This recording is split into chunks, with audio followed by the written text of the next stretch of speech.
Aleluia. Irmãos, hoje vamos continuar o tema Metanoia, parte 2, né?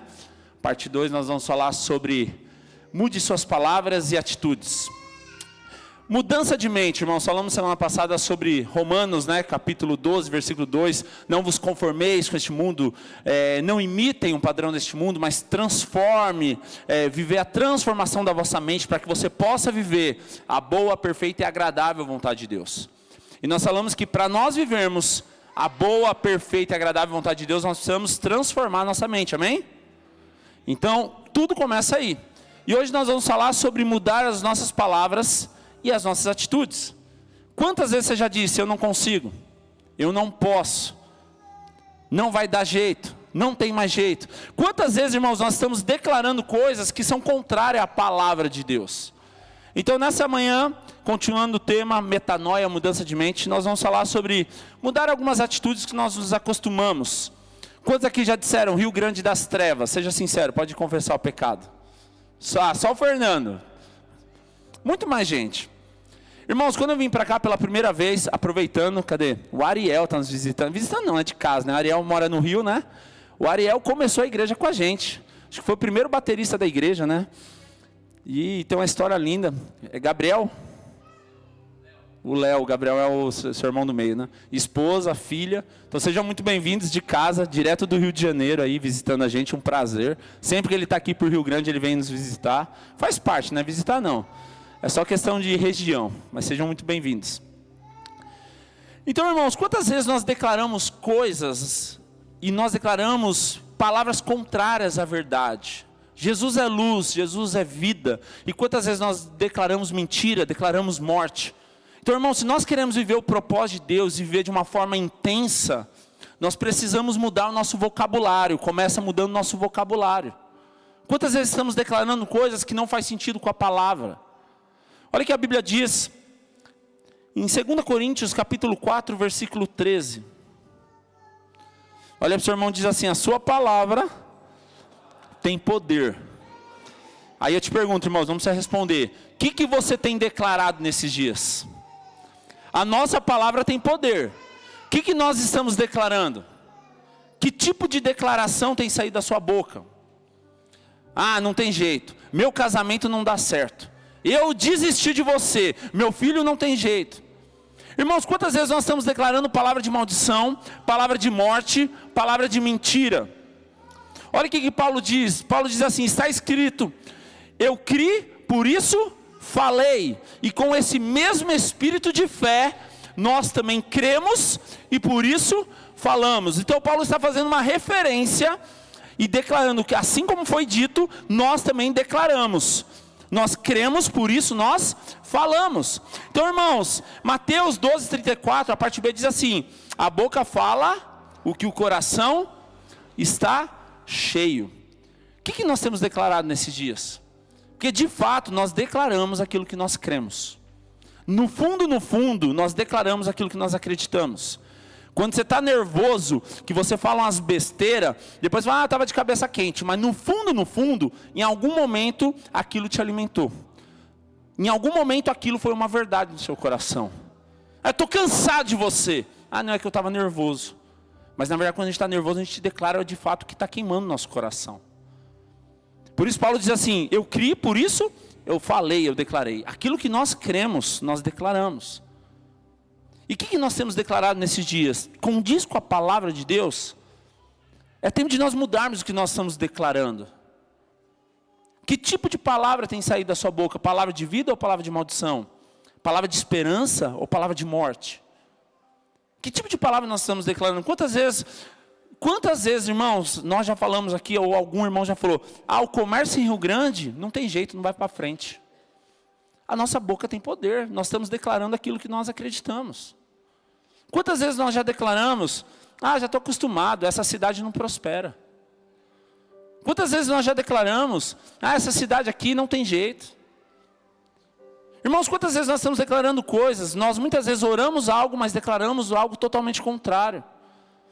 Eu estou orando pelo meu casamento faz 15 anos, eu creio que logo meu marido vai vir para a igreja. Mas daí, legal, a oração tem poder. Mas daí dentro de casa, você fala, você é imprestável, você não presta, Só fala a palavra de maldição, não condiz com aquilo que você está orando. Qual tem sido a nossa boca, a nossa palavra, irmãos?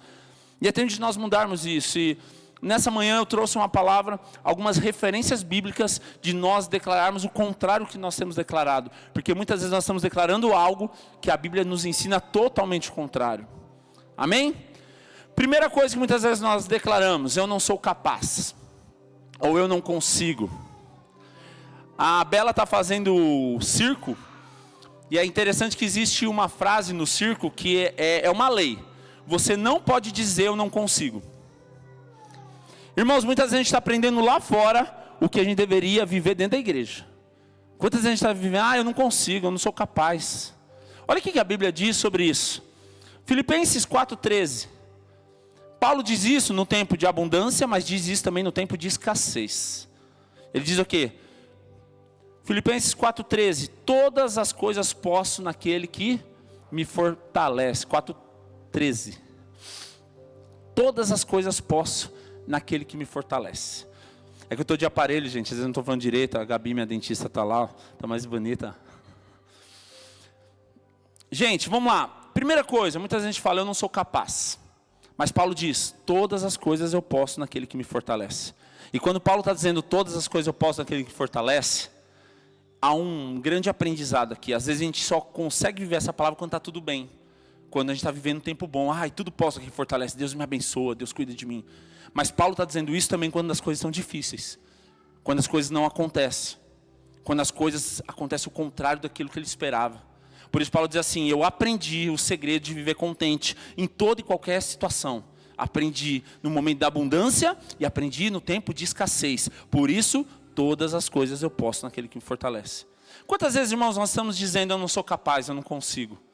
Paulo está preso e ele está dizendo, tudo eu posso naquele que fortalece.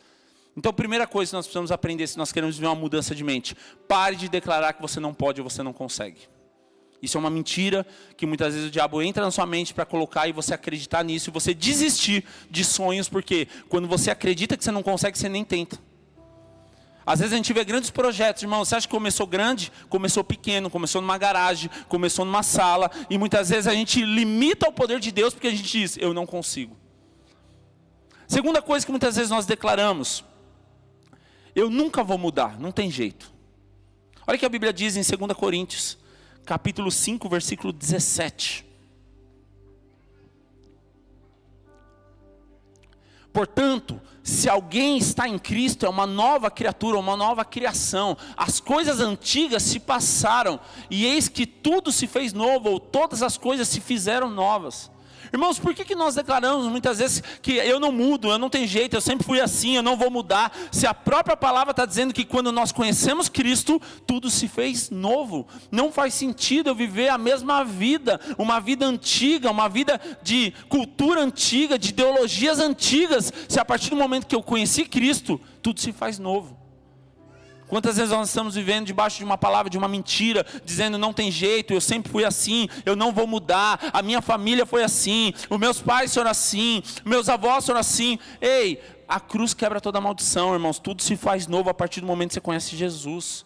Então nós precisamos aprender também a mudar a nossa mente. Pare de dizer, eu não tenho jeito, eu não vou mudar. Você entende quantas vezes nós estamos declarando palavras de cultura, palavras de ideologias erradas, e nós colocamos isso para dentro da igreja, para dentro da nossa família? Uma outra coisa que nós precisamos mudar a nossa mentalidade. Terceiro, quantas vezes nós já dizemos, eu não tenho ninguém, eu estou sozinho. Seja sincero, eu já falei isso. Alguém mais? Só eu. Não precisa ter vergonha, irmão. Quantas vezes já disse, eu não tenho ninguém, eu estou sozinho. Olha o que a Bíblia diz em Deuteronômio 31:6.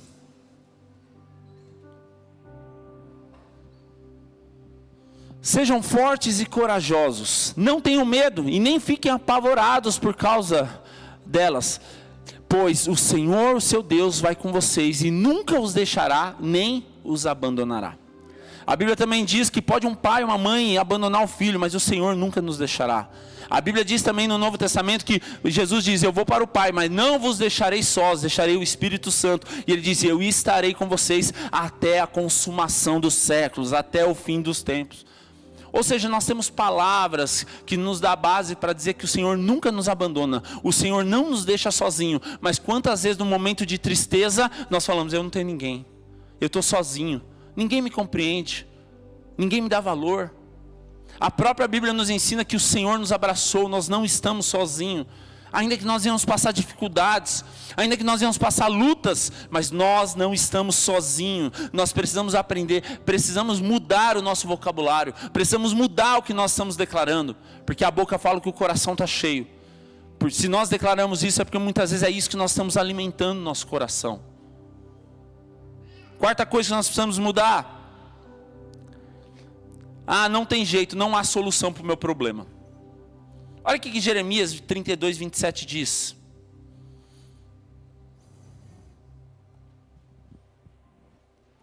Jeremias 32, 27.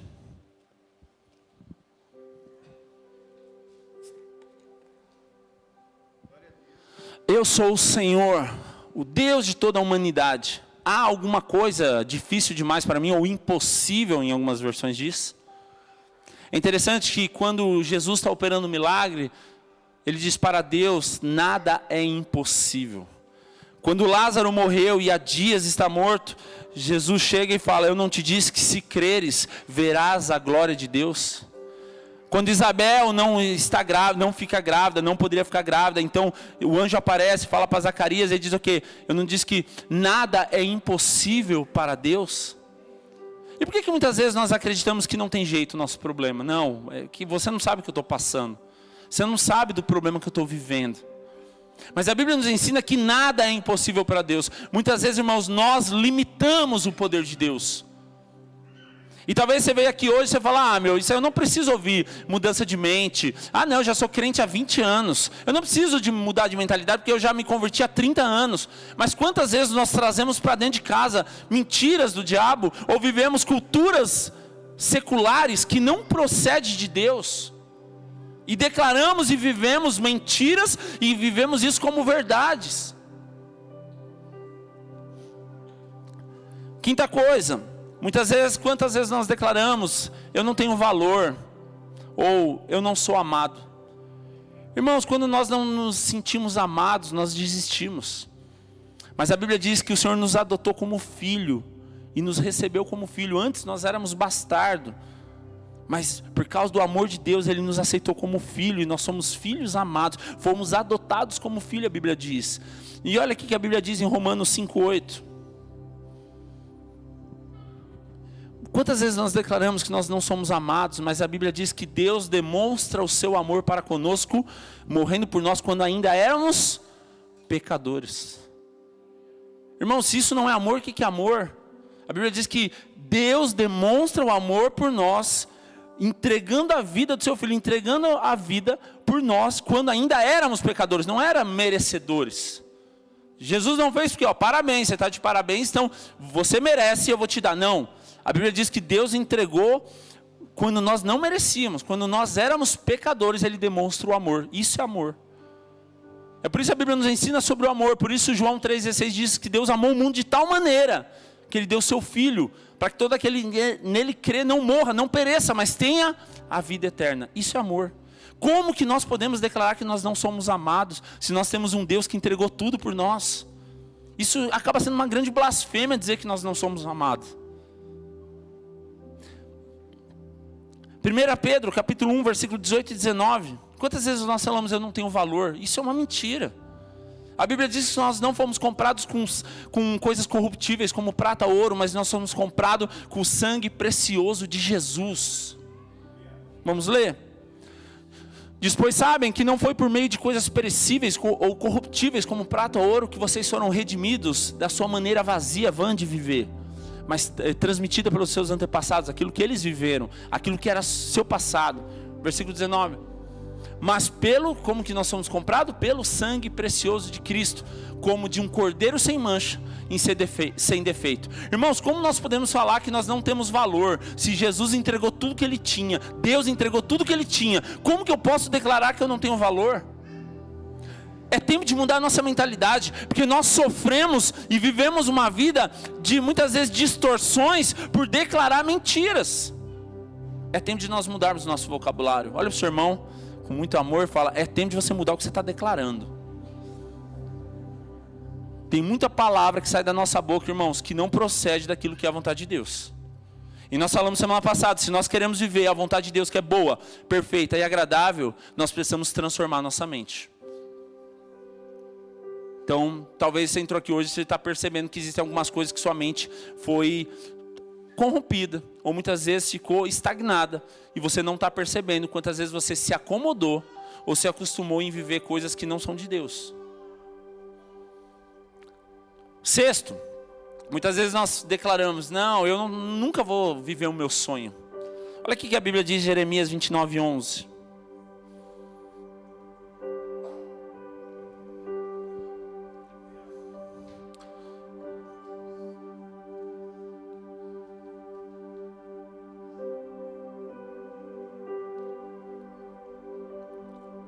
Porque sou eu que conheço os planos que tenho para vocês, declara o Senhor. Planos de fazê-lo prosperar, não de causar dano. Planos de dar a vocês esperança e um futuro. Irmãos, como eu posso declarar que eu não tenho jeito, eu não tenho sonhos, ou não vai dar certo, se a própria palavra diz que o Senhor tem planos e futuros a nosso respeito? E quem está declarando isso aqui, Deus está usando, é Jeremias, aquele que diz que antes de ele nascer, o Senhor já tinha escolhido ele. Isso fala sobre propósito. Eu não sei qual que é o seu propósito, eu não sei o que você está vivendo, mas o que eu sei é, se Deus permitiu que você está aqui hoje, tem um propósito. Se Deus permitiu que você chegasse nessa idade, tem um propósito. Aconteceram duas coisas na minha vida, poucos sabem, que na verdade eu poderia ter morrido. A primeira, quando eu tinha menos de 6 meses de vida, eu tive um problema muito sério na flora intestinal. E o médico desacreditou da minha vida, disse, ele não tem jeito, porque nada para, ele está desidratado. E eu lembro que menos de 6 meses era, na verdade, eu lembro não, né, minha mãe conta. Menos de 6 meses, na verdade minha mãe mudou de casa, fez tudo, não tinha o que fazer. E ela conta tudo o que aconteceu e quase me perdeu. E eu, quando tinha 17 anos de idade, eu sofri um acidente de moto, eu estava de garupa, em Santo André, e estava rápido, e passou o farol, e a gente bateu, eu estava sem capacete. E aconteceu um grande acidente, fiquei internado uns 15 dias, quebrei o fêmur. Eu não sou bonito assim porque eu ralei tudo o rosto, tudo. Mas foi um grande acidente e um milagre, porque eu estava sem capacete. Na verdade é impossível acontecer tudo que aconteceu e eu estar vivo, pela velocidade, tudo. Então por que Deus permite certas coisas? Porque tem um propósito, tem um chamado. Então às vezes aconteceu algumas coisas na sua vida que você não entende, mas Deus permite algumas coisas porque Ele quer te mostrar que Ele está cuidando de tudo. Então como nós podemos declarar que não há sonhos, que não tem jeito, que Deus não vai fazer nada? Não pode, irmãos. Isso na verdade é a gente desacreditar do poder de Deus. Por isso a gente precisa mudar a nossa mentalidade, porque quando a gente vive uma mentalidade natural, a gente começa a declarar o que nós achamos, a nossa realidade, o que os nossos olhos estão vendo. É por isso a Bíblia diz o que a fé vem pelo ouvir o que? A palavra de Deus. Se você ouve a palavra de Deus, gera fé. Mas se você ouve mentiras, aquilo vai gerar algo no seu coração. Da mesma forma, aquilo que eu tenho enxergado, ou gera fé ou gera morte. Falamos semana passada sobre Paulo, ele ficou cego. Por quê? Para ele parar de enxergar as coisas de uma forma natural, para ele poder começar a enxergar as coisas de Deus. Então é tempo de nós mudarmos algumas coisas. Não faz sentido viver da mesma maneira se nós mudamos de vida, conhecemos Jesus. 7. Quantas vezes nós declaramos, eu sou fraco demais? Olha o que a Bíblia diz em 2 Coríntios capítulo 12, versículo 9.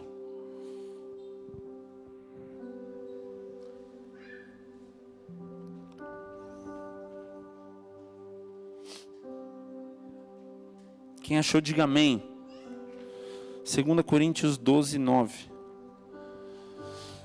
Ele, porém, me disse: a minha graça te basta, a minha graça é suficiente para você, pois o meu poder se aperfeiçoa na fraqueza. Irmãos, quantas vezes a gente põe como desculpa que a gente é fraco?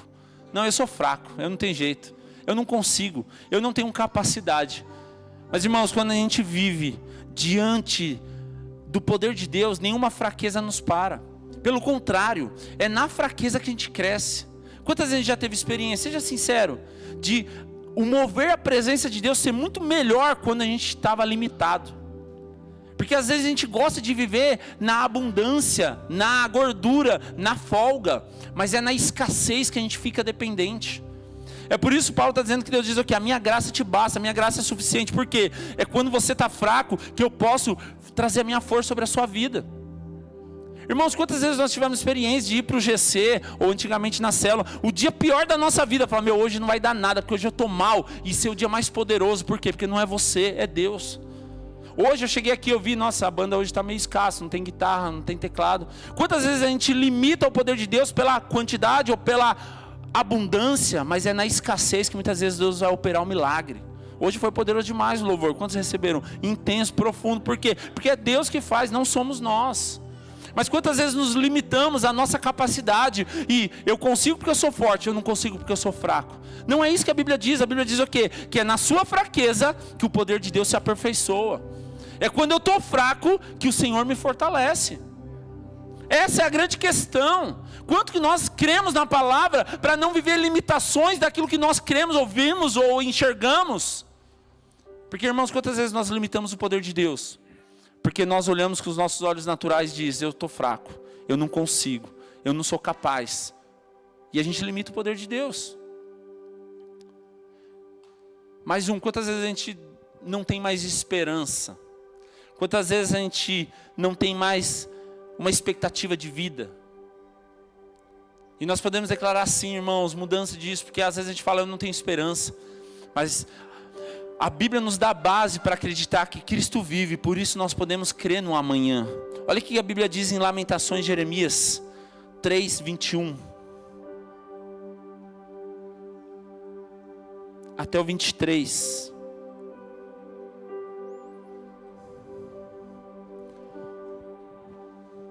Lamentações, Jeremias 3:21 até o 23.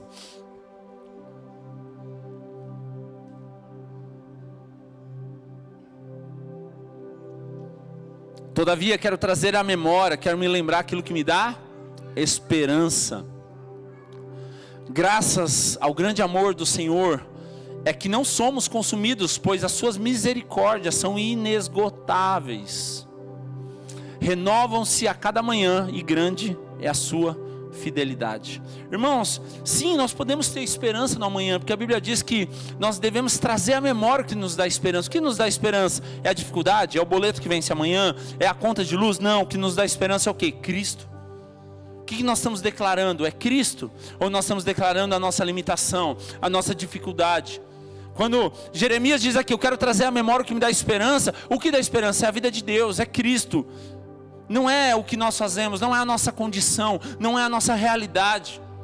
Por que muitas vezes nós vivemos sem esperança? Porque nós olhamos para a nossa limitação, nós olhamos para aquilo que nós acreditamos, nós olhamos para o que os nossos olhos estão enxergando, e com certeza, muitas vezes o que os nossos olhos enxergam não são coisas boas. É por isso que nós precisamos trazer à memória o que nos dá esperança. Cristo é a esperança da glória.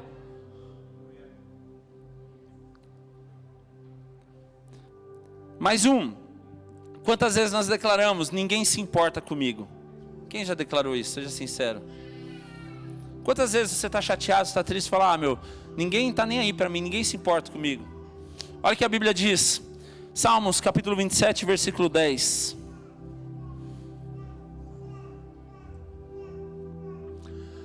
Ainda que o meu pai ou a minha mãe me abandonem, o Senhor jamais me abandonará, ou o Senhor me acolherá. Irmão, talvez você entrou aqui hoje e a sua vida não foi fácil, talvez você não tenha uma experiência boa de um pai, de uma mãe. E talvez isso seja um grande desafio para você conseguir enxergar Deus como um pai.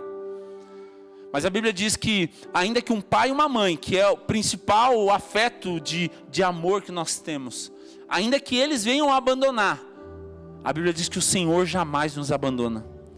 Irmãos, como que nós podemos declarar que ninguém se importa conosco? O Senhor nunca deixou de cuidar de nós.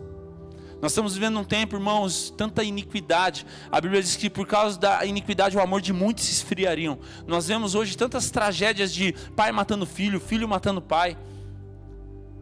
E aí nós conseguimos entender isso. Ainda que está tendo todas essas desgraças, ainda que está tendo todo esse tempo de morte, a Bíblia diz que ainda que pai ou mãe possa abandonar o filho, o Senhor não nos abandona, o Senhor não nos deixa. Como que eu posso declarar que eu estou só? Como eu posso declarar que ninguém se importa comigo? Isso é uma mentira de Satanás. E sabe, irmãos, preste atenção. Satanás, ele nunca vai vir para você e dizer assim: estão dizendo aí que você não é querido. Satanás nunca vai chegar para você e dizer assim: será que você é legal? Ele sempre vai dizer na primeira pessoa: eu não presto, eu não sou amado, eu não tenho valor. Sempre Satanás vai usar a sua mente para declarar na primeira pessoa, você acreditar porque você está declarando isso. O que é isso? Eu não consigo, eu não presto, eu não sou amado, eu não tenho valor, eu não vou dar em nada. Satanás, ele vai chegar e vai falar na primeira pessoa. E muitas vezes você acredita nisso, porque você está declarando isso. Isso é uma mentira de Satanás. E quantas vezes nós pensamos dessa maneira: ninguém se importa comigo. Isso é uma mentira, a Bíblia não diz isso. Quantas vezes nós declaramos: eu não consigo vencer esse pecado. Isso aqui é um espinho na carne, eu nunca vou sair disso aqui. Olha o que a Bíblia diz, 1 Coríntios 10, 13. Até porque o espinho na carne, um exemplo contando a história de Paulo, não é um pecado, é uma dificuldade, é uma luta. É diferente de viver debaixo de um pecado. 1 Coríntios 10, 13. Não sobreveio a vocês, tentação alguma que não fosse comum aos homens ou capaz de suportá-la. Mas Deus é fiel e Ele não permitirá que vocês sejam tentados além do que podem suportar. Antes, quando forem tentados, Ele mesmo providenciará um escape para que possam suportar. Então, irmãos, como que nós podemos declarar que nós não conseguimos vencer esse pecado? Como nós podemos declarar que isso aqui eu não sou capaz, eu não consigo vencer? Se a própria Bíblia está nos ensinando que não veio tentação alguma, Deus não permitiu que viesse tentação alguma que não fosse capaz de a gente suportar. Então nós precisamos entender que nós precisamos vigiar, guardar o nosso coração, mas diante das lutas que vêm, se nós olharmos para o lugar certo, olharmos para Cristo, nós vencemos, porque Cristo é que dá a vitória. É tempo de nós mudarmos a nossa mentalidade, porque muitas vezes nós estamos declarando coisas que não são verdades. Nós estamos nos acomodando com declarações e vivendo como muletas de dizer: aqui é normal, isso aqui faz parte, isso aqui não tem jeito. Mas a grande questão é o quanto que nós declaramos a verdade e paramos de nos acomodar com a mentira. Porque, irmão, seja sincero, é muito fácil a gente se acomodar e falar: eu não consigo, não dá certo. É muito fácil a gente colocar a culpa no diabo. O diabo, eu nunca achei que eu ia dizer isso, mas o diabo, nesse tempo, o diabo está sendo acusado de coisas que ele nunca fez. Ele está sendo acusado de coisas que muitas vezes nós não temos caráter, nós não temos compromisso e nós colocamos na conta do diabo. É muito cômodo isso. Falta de caráter não é culpa do diabo, é falta de posicionamento. Então, quantas vezes nós estamos declarando coisas, mentiras, e colocando na conta de Satanás aquilo que precisa ter uma mudança em nós. Mudança de mente. 11º, vai até o 99. Brincadeira, até o 12º. Quantas vezes nós declaramos: eu não tenho propósito? Irmãos, quando eu estava escrevendo isso, eu comecei a estudar os versículos e comecei a escrever palavras que muitas vezes saem da nossa boca. Talvez vai ter algumas aqui que não vão estar, que você vai lembrar e Deus vai te mostrar coisas que você precisa mudar. Mudança de declarações, mudança de palavras. Quantas vezes nós declaramos: eu não tenho propósito? E a gente vive sem propósito porque a gente declara que não tem propósito. Irmãos, para quem está perdido, qualquer caminho serve. Para quem está sem direção, qualquer caminho está bom. Mas quem tem propósito não negocia. Por que Jesus não negocia no deserto, quando ele é levado pelo próprio Espírito para ser tentado por Satanás? Porque ele sabia quem ele era e ele não estava negociando princípios. Por que muitas vezes a gente negocia? Porque a gente não sabe para onde a gente está indo. Porque quem tem propósito não desiste. Quem tem propósito não se vende. Quem tem propósito não negocia. Irmãos, quem se vende é quem tem preço. Quem tem valor não se vende. Entenda isso. Quem se vende é quem tem preço. Quem tem preço pode ser caro, mas é comprável. Agora quem tem valor é inegociável. Quer um exemplo? Você pode ter lá um bem que vale R$1.000. Para alguns é caro, mas para outros não. É normal de se vender. Agora, se você tem algo que é de infância ou algo que é da família, às vezes não tem valor. A pessoa pode oferecer 1 milhão. Para muitos não vale R$1, mas para você aquilo não tem valor. É muito mais do que um preço. Então entenda isso, quando nós entendemos que nós temos um propósito, nós não nos vendemos, porque nós não temos preço, nós temos valor. Olha o que a Bíblia diz em Efésios capítulo 2, versículo 10.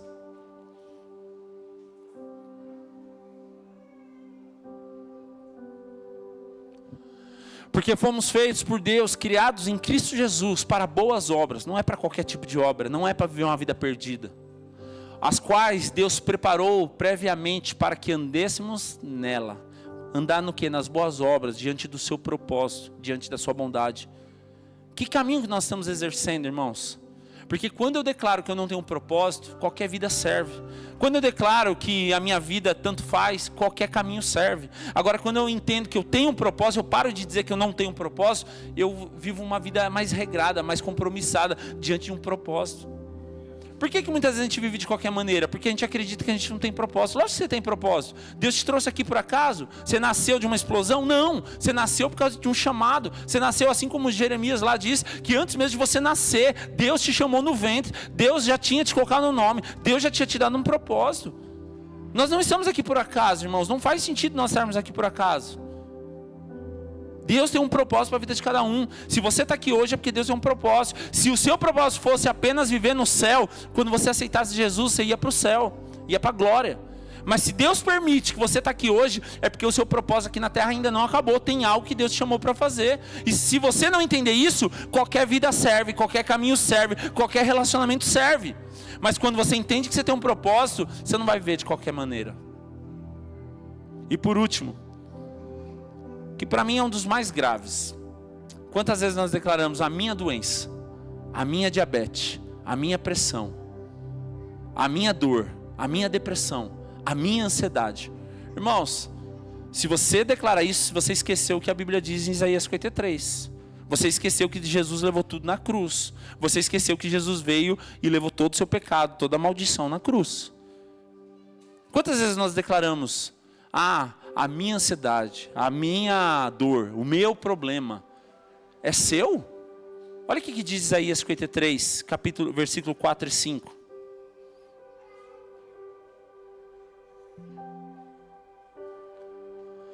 Certamente, Ele tomou sobre si todas as nossas dores e enfermidades, e o castigo que nos traz a paz estava sobre Ele, e pelas suas pisaduras somos sarados. Versículo 5. Continuando.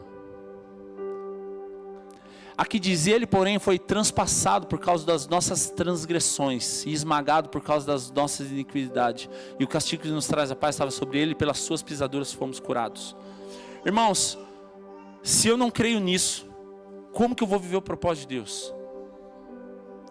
Se eu não creio nisso, eu vou declarar a minha dor, a minha doença. É claro, né, irmãos, que a gente precisa se posicionar. Muitas vezes a diabetes, colesterol, a pressão é por falta de cuidado. Então isso também é uma mudança de mentalidade, ao ponto de a gente mudar a alimentação, mudar a cultura, mudar estilo de vida. Mas como que eu posso declarar a mesma coisa que um médico declara quando ele diz, não tem cura, não tem jeito, você vai ser assim pro resto da vida? Isso é natural. Eu não posso declarar isso diante de um Deus poderoso que diz que Ele já levou sobre si, levou sobre a cruz toda a dor, toda a enfermidade, toda a doença.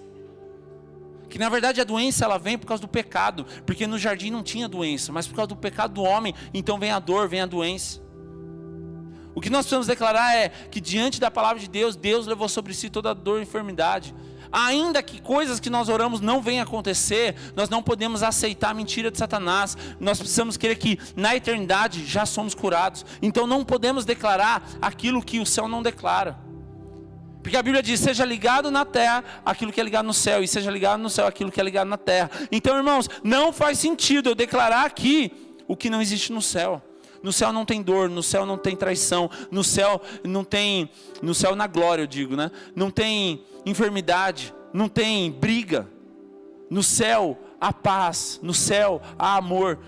O que eu preciso declarar não é o que eu estou vendo nessa terra, mas é o que existe no céu. No céu tem glória, onde a glória há milagre, há poder. Então pare de declarar a minha doença, a minha ferida, a minha mágoa, a minha rejeição. pare, não é seu, Deus já levou na cruz. Nós não podemos declarar aquilo que não é nosso. A partir do momento que você está declarando a minha, você está chamando para você, para com isso. Quantas vezes nós vivemos e você tem mais incredulidade do que o médico? Isso é um problema, porque muitas vezes se você for no hospital e o médico falar, ó, deu tudo certo, seu exame está bom, você sai feliz. Porque você acredita mais no médico e num diagnóstico natural do que se o médico falar, ó, não tem jeito, só Deus. Você fica desesperado, você fala, vou morrer. Porque nós não acreditamos no poder de Deus. Porque quando diz, não tem jeito, só Deus, você fica feliz ou você fica triste? Você fica desesperado, vou morrer. Seria o contrário. Se falou só Deus, glória a Deus, se é só Deus, agora eu estou em boas mãos. Mas por que nós não declaramos isso? Porque nós vivemos uma vida natural. E nós preferimos ouvir uma palavra que o jornal diz, que o médico diz, satisfatória, onde a gente fica bem, do que ser contrariado muitas vezes. Então, irmão, se eu for no hospital e o médico falar, ó, não tem jeito, só um milagre, eu não deveria ficar desesperado, deveria ficar em paz. Falar, Deus, agora não é mais comigo, está na sua mão. Mas de verdade não é isso que acontece. Por quê? Porque muitas vezes nós enraizamos uma cultura onde aquilo que os nossos olhos veem tem mais valor do que a nossa vida com Deus. E para encerrar, a banda pode subir. Eu quero declarar 3 verdades. Você já possivelmente ouviu isso. Diga comigo assim, se você puder ficar em pé. Vamos mudar a nossa mentalidade. A primeira coisa que você vai dizer, diz assim, eu sou o que a Bíblia diz que eu sou. Diga assim, segundo, eu tenho o que a Bíblia diz que eu tenho.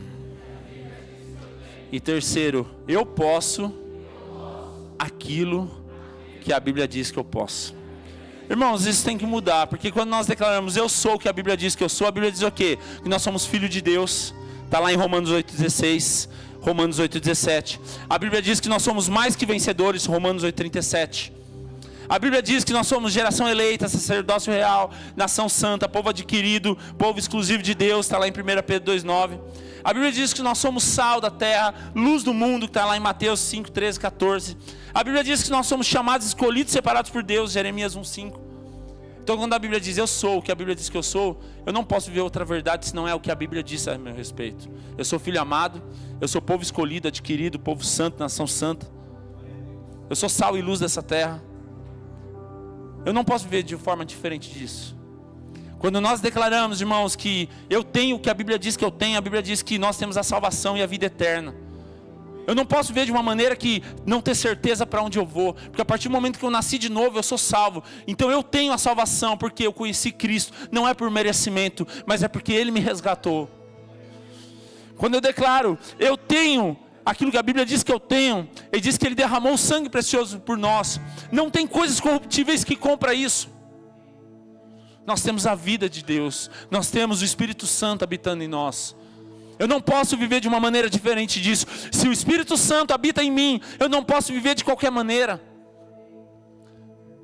E por último, quando nós declaramos que eu posso aquilo que a Bíblia diz que eu posso, Ele diz, Filipenses 4,13, como nós lemos, todas as coisas posso naquele que me fortalece. Eu não sei o que você está vivendo, mas tanto para o momento mais positivo da sua vida, como o momento mais negativo da sua vida, todas as coisas você pode naquele que te fortalece. Seja um tempo de abundância, todas as coisas você pode naquele que te fortalece. Seja o tempo de escassez, todas as coisas você pode naquele que te fortalece. Porque Deus não é um Deus circunstancial. Deus é um Deus de poder, um Deus que deu a vida. E não importa o que você está vivendo, seja em montes, seja em vales, seja momentos bons ou momentos difíceis, Ele continua sendo seu Deus. Seja no melhor momento da sua vida, seja no pior momento da sua vida, Ele continua sendo fiel. É por isso que nós lemos lá em Lamentações, Jeremias, que as suas misericórdias se renovam todas as manhãs. Ele não desiste de nós. Por isso é tempo de nós mudarmos a nossa mentalidade, que muitas vezes foi endurecida, foi enrijecida, foi muitas vezes estagnada. E nós paramos de acreditar no Deus que nós servimos. Nós paramos de viver o milagre do Senhor. É tempo de você voltar a sonhar. É tempo de você voltar a ter esperança. É tempo de você voltar a ver que existe um Deus fiel que não desistiu de você. Diante das impossibilidades, Ele é o nosso Deus. Diante dos nãos, Ele é o nosso Deus. Diante do impossível, Ele é o nosso Deus. Ainda que nós possamos ouvir dia após dia, não tem jeito, não vai dar certo. Quando nós olhamos para Jesus, nós vemos que vale a pena. Ele venceu. Ele venceu. Quando nós olhamos para a cruz, nós vemos que vale a pena, porque a cruz está vazia. Ele ressuscitou. Nós não servimos um Deus que está morto, mas nós servimos um Deus que morreu no nosso lugar, nos deu vida, saúde, nos deu paz. E hoje Ele está vivo. E um dia Ele voltará para buscar a igreja.